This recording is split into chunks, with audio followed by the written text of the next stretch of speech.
Hello student, welcome to Prime Academy. आज हम जिस टॉपिक की बात करने वाले हैं वो टॉपिक है डिमॉर्गन्स लॉ। ठीक है, सो फर्स्ट कंडीशन होती है ए यूनियन बी का whole complement equal to A complement intersection B complement. And second one, A intersection B complement is equal to A complement union B complement. इसको satisfied करने के लिए, first condition को satisfied करने के लिए हम एक एलिमेंट एक्स इस तरीके से लेंगे जो ए यूनियन बी के कॉम्प्लीमेंट के एलिमेंट होगा। By the definition of complement हम जानते हैं कि इसको हम u minus A union B के फॉर्म पे डिफाइन कर सकते हैं। और जब हमारा कोई एलिमेंट जो होता है वो u minus A union B का एलिमेंट है, इट मीन्स x u का एलिमेंट है, बट x जो है वो a यूनियन b का एलिमेंट नहीं होगा। इसका मतलब ये निकलता है कि हम जब बात करते हैं कि x u का तो एलिमेंट है और x जो है ना ही a का एलिमेंट है और ना ही जो है वो b का एलिमेंट होगा। ठीक है, तो यदि हम इस चीज़ को ध्यान से देखें तो x बिलोंग टू u है but x does not belong to a and x belong to u but x does not belong to b। ठीक है, जब हम उसको एसोसिएट करते हैं तब की बात है। और देन इसके बाद हम यदि ध्यान से देखें तो इस लाइन से हमें ये समझ आता है कि x जो है वो u का तो एलिमेंट है बट a का एलिमेंट नहीं है। तो डिफरेंस ऑफ सेट से इसको इंडिकेट कर सकते हैं। एंड x u का एलिमेंट है बट b का एलिमेंट नहीं है। अब हम बात करते हैं कि x हमारे पास यहाँ पर कॉमन एलिमेंट हो जाता है u माइनस ए और u माइनस बी का। हम जानते हैं कि u माइनस ए को हम a का कॉम्प्लीमेंट बोलते हैं एंड x जो है वो u माइनस बी मतलब b के कॉम्प्लीमेंट का एलिमेंट होगा।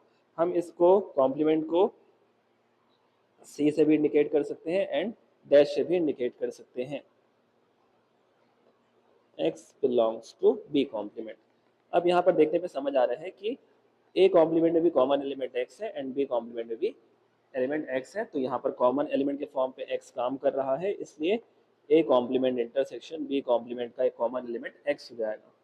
तो हमने सेटिस्फाइड कर दिया कि x हमारे पास में a यूनियन b के कॉम्प्लीमेंट का एलिमेंट था, जो कि अब वो element x element a complement intersection b complement का एलिमेंट हो गया। तो सच दैट हम यहाँ पर बात करेंगे कि by the definition of subset कि a यूनियन b का whole complement is the subset of a complement intersection b complement.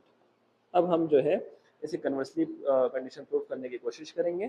तो कन्वर्सली के लिए हमें यहाँ पर चीज़ें थोड़ी सी देखनी पड़ेंगी। हमने यहाँ पर फिर से कंसिडर कर लिया कि x हमारे पास एक एलिमेंट होगा जो कि a complement intersection b complement का एलिमेंट होगा। इस चीज़ को यदि हम फिर से एक्सप्रेस करें तो x a कॉम्प्लीमेंट का भी एलिमेंट है और x जो है b कॉम्प्लीमेंट का भी एलिमेंट होगा।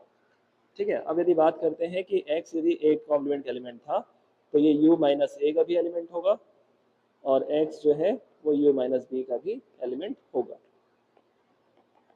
इसका मतलब ये निकलता है कि x u का एलिमेंट है बट x a का एलिमेंट नहीं है एंड x u का एलिमेंट है बट x जो है वो b का एलिमेंट नहीं होगा। ठीक है, तो जब हम इसको कंप्रेस करें तो x u का तो एलिमेंट है, ठीक है, बट x ना ही a का एलिमेंट है और ना ही वो b का एलिमेंट होगा। तो यहाँ पर देखने पे समझ आ रहा है कि x u का तो एलिमेंट है बट x जो है ना ही a और ना ही b का एलिमेंट होगा। ठीक है, तो देयरफॉर यहाँ पर से ये बात क्लियर होती है कि x जो होगा वो u का तो एलिमेंट है बट a यूनियन b का एलिमेंट नहीं होता। तो by the definition of difference of two sets, यहाँ पर जो x होगा वो a यूनियन b के कॉम्प्लीमेंट का एलिमेंट होगा। ठीक है, तो देयरफॉर हमको ये बात बिल्कुल समझ आ गई कि x हमारे पास में a complement intersection b complement का एलिमेंट था। तो अब वो सेम एलिमेंट जो होता है हमारे पास में a यूनियन b कॉम्प्लीमेंट का एलिमेंट हो जा रहा है। तो such that bye the definition of subset हमको ये फिर से समझ आ रहा है कि a complement intersection b complement subset होता है a यूनियन b का होल कॉम्प्लीमेंट। तो by the definition of subset, ठीक है, यहाँ पर equation number first and equation number second हम देखें, ऑब्जर्व करें तो हमें ये बात कंप्लीटली समझ आती है कि from equation number first and second we get कि हमारे पास यहाँ पर a यूनियन बी का होल कॉम्प्लीमेंट सबसेट आया था A complement intersection B complement के, एंड हमारे पास A complement intersection B complement subset हुआ था ए यूनियन बी के होल कॉम्प्लीमेंट के। तो देयरफॉर हम बात करते हैं कि A containing by B and B containing by A, therefore A and B are same. तो ए यूनियन बी का होल कॉम्प्लीमेंट जो होगा वो A complement intersection B complement के फॉर्म पे होगा, और यही हमें प्रूफ करना था। ठीक है, तो ये डी मॉर्गन्स लॉ फॉलो करता है। ठीक है, थैंक यू।